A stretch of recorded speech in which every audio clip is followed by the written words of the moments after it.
Magandang araw sa lahat, welcome po ulit dito sa atin channel ang Biyahe y Komida. Maraming salamat sa lahat ng nag-subscribe indeed. Punta tayo sa atin topic, September 11, 2025. Alden Richards, Kurakot, post sparks online buzz. Alden Richards joins public outrage on corruption issue. Tila hindi na rin napigilan ng kapuso actor TV host na si Alden Richards maglabas ng saloobin sa gitna ng tumitinding galit ng publiko laban sa katiwalian sa gobyerno, partikular na ang isyu ng maanumalyang flood control projects.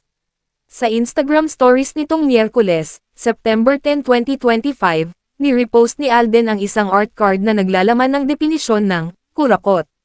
Mababas ang kahulugan nito, corrupt na opisyal o individual na huling-huli na sa ginagawang walang habas na katiwalian at pangungurakot.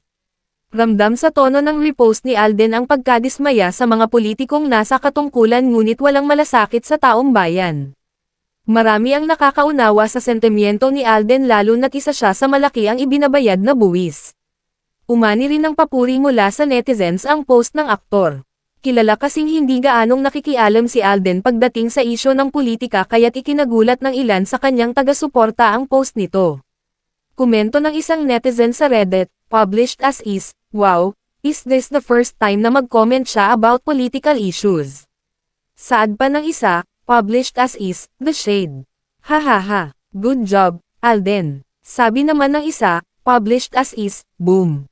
Usually yung matimpiin ang mabigat pag nagsalita." Dagdag pa ng isa, "This post talks about corruption in general. It just so happened that the husband of her former love team was among those named." Tamaan na ang dapat tamaan.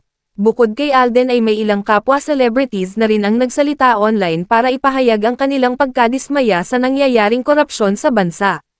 Kabilang dito sina Ann Curtis, Nadine Lustre, Vice Ganda, Bianca Gonzalez, Carla Abellana, Edu Manzano, Kalad Karen, at Elijah Canlas.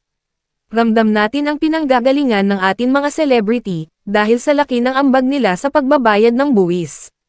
Hirap, pagod at puyat para lang kumita, tapos may ilan mga kurakot na pinapatalo lang sa kasino ang pera na hindi nila pinaghirapan, and we're talking about billions.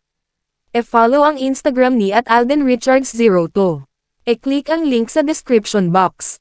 At yan ang ating latest showbiz chika update for today. Huwag kalimutan mag-subscribe, i-click ang notification bell for more showbiz chika updates at suportahan po ang ating Facebook page. Maraming salamat sa lahat ng nag-subscribe indeed. Magandang buhay sa lahat.